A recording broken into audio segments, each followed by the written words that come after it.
मैं हूं अशोक वानखड़े। एक तरफ पूरे देश में वातावरण राममय, आज से अयोध्या में प्रवेश बंद, क्योंकि 22 तारीख को रामलला की प्राण प्रतिष्ठा हो रही है। दूसरी ओर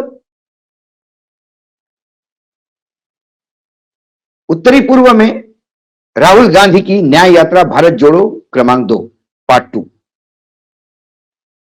मणिपुर से यात्रा निकलने के बाद हमने पहले ही बता दिया था कि आसाम में यात्रा के एंट्री पर आसाम के मुख्यमंत्री कितने बौखला गए।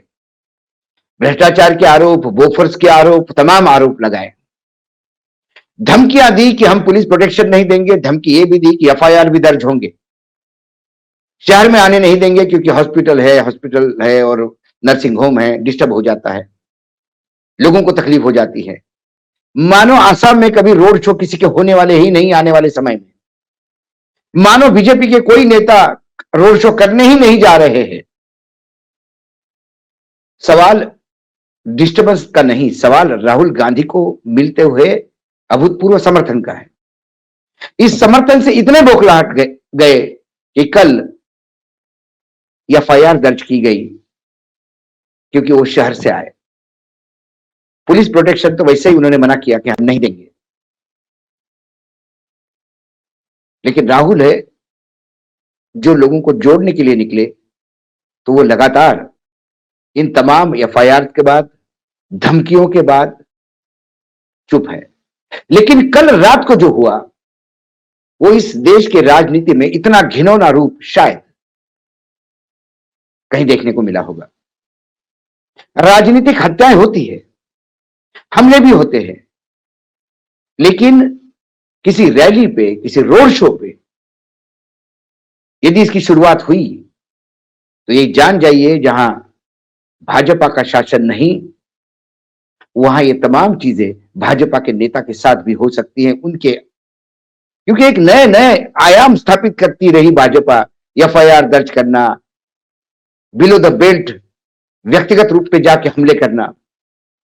और कल जो कांग्रेस का आरोप है, भारतीय जनता युवा मोर्चा के लोगों ने यूथ कांग्रेस के जो गाड़ियां थी, काफिला था, उस पर हमला किया, गाड़ियां तोड़फोड़ की और आगे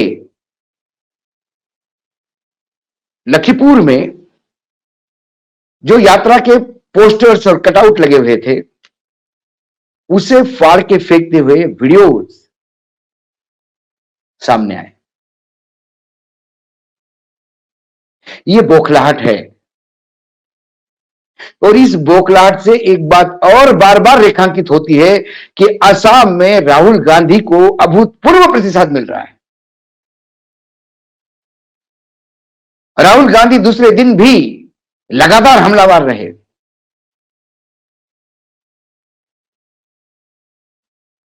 उन्होंने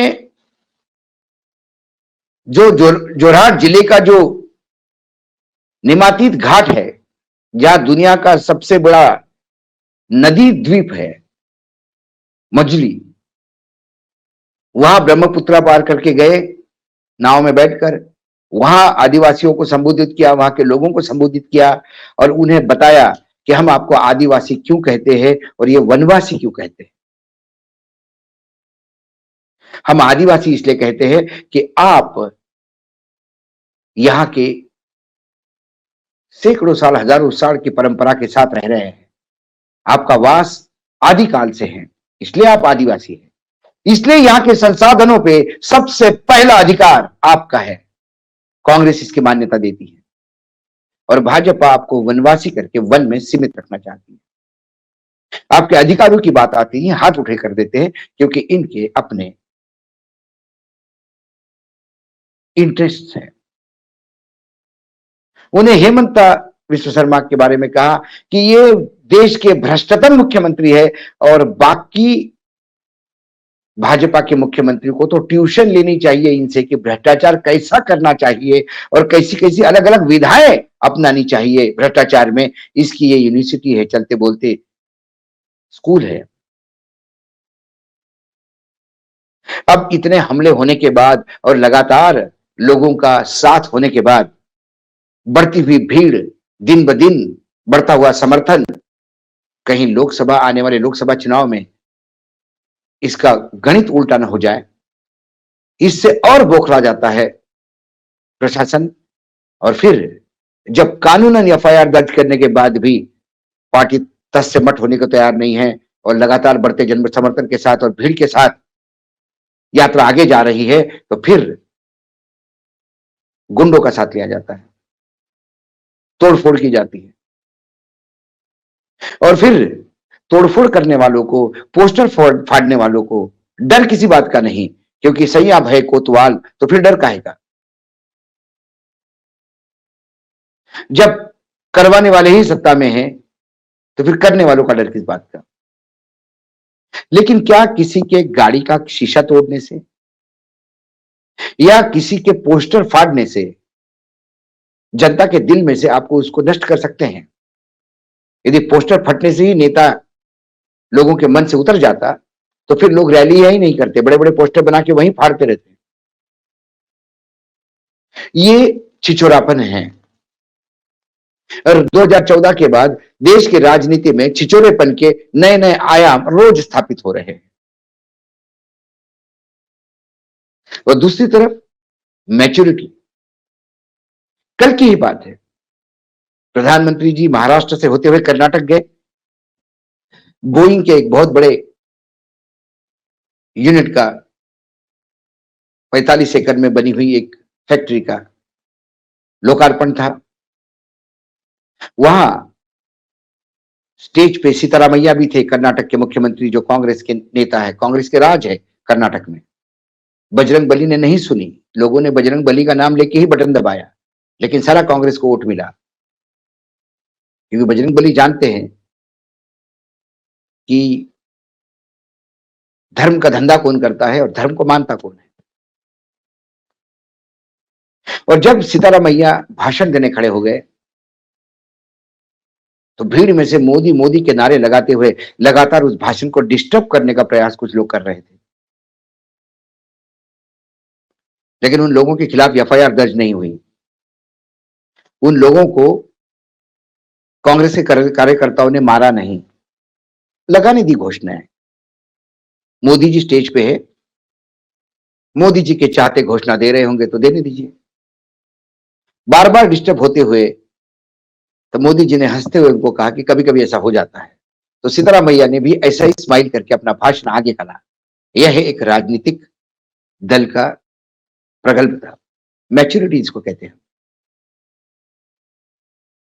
लेकिन यदि ऐसे ही नारे कांग्रेस ने अपने वर्करों द्वारा मोदी के भाषण में डिस्टर्ब करते हुए लगाए होते, कांग्रेस पार्टी जिंदाबाद, कांग्रेस पार्टी जिंदाबाद, सिद्धारमैया जिंदाबाद, तो यकीनन मोदी जी फिर हंसते नहीं, बहुत विचलित हो जाते, क्योंकि मोदी जी को महिमा मंडन पसंद है, सवाल नहीं।